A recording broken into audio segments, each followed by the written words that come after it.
and concerning the January 31st, 2019 Ayawaso West Wogombai election violence, where 18 persons suffered injury from individuals later identified as national security operatives, we will not let that matter die without justice being served to the victims. ASP Azugo, who was deeply involved in the violence and atrocities on the day, is currently cooperating with the National Investigations Bureau to identify, arrest, and prosecute all those who were involved in the violence.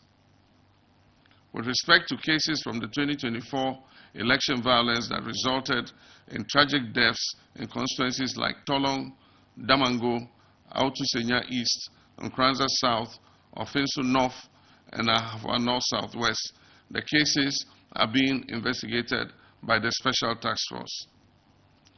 These are senseless deaths that should never again happen in our nation.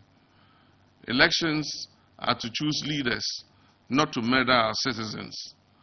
We are committed to ensuring accountability for political violence so that it will not happen again.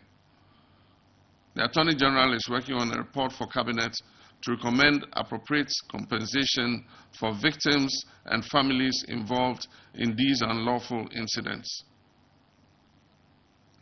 Ladies and gentlemen, we promise to initiate a probe into the VRA Akosombo Bond Dam spillage to address the man-made disaster caused by the VRA spillage and prevent future occurrences. We promise to initiate a probe and take steps to compensate the victims. So, this administration set up a committee chaired by Engineer Kek Kofi, a former VRA chief executive. The committee has recommended strategies to prevent future occurrences, including establishing what is called a controlled spill flood plan and implementing downstream engineering solutions for flood management. I've directed that the recommendations be implemented immediately. I further indicated that if they are not properly implemented and another destructive VRA flooding occurs like in 2023, the VRA CEO and deputies must resign or be sacked. Initiate immediate steps to compensate flood victims.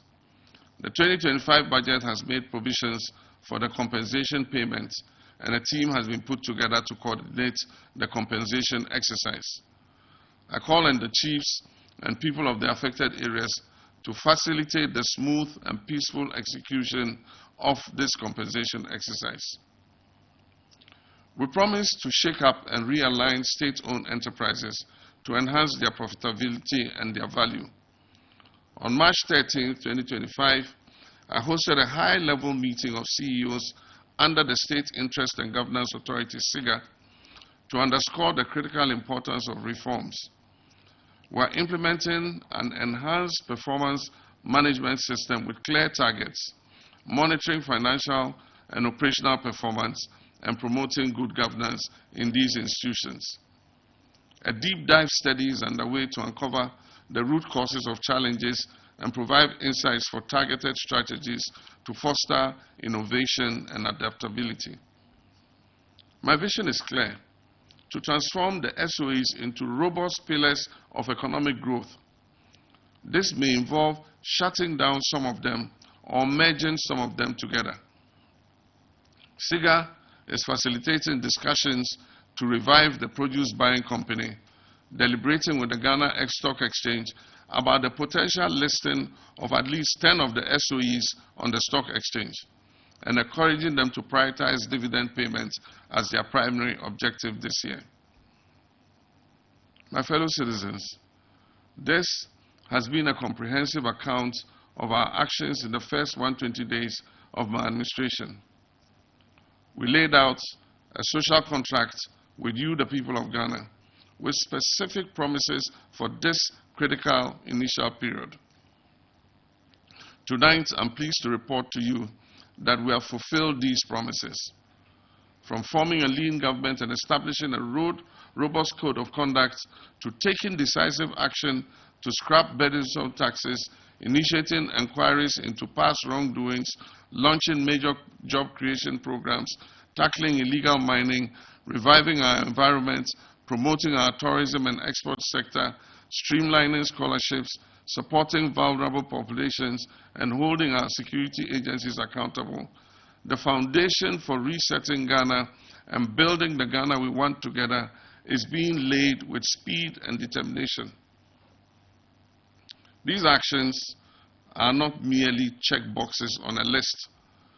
They signify a fundamental shift in how government operates, with transparency, accountability, efficiency, and a profound sense of urgency for the well-being of every Ghanaian. Fellow citizens, I take my promises seriously, and my word is my bond. Although we've established a solid foundation in this first 120 days, considerable work remains on the journey to realize the Ghana we all want together. This journey requires the collective effort of all of us, and I'm profoundly grateful for the mandate you have given me and my government to lead this nation. Your trust is our most valued asset, and we'll continue to work tirelessly to deserve that trust. And so I call upon every Ghanaian in every city, town, and village, in every sector of our economy, across every political divide, to join hands with us.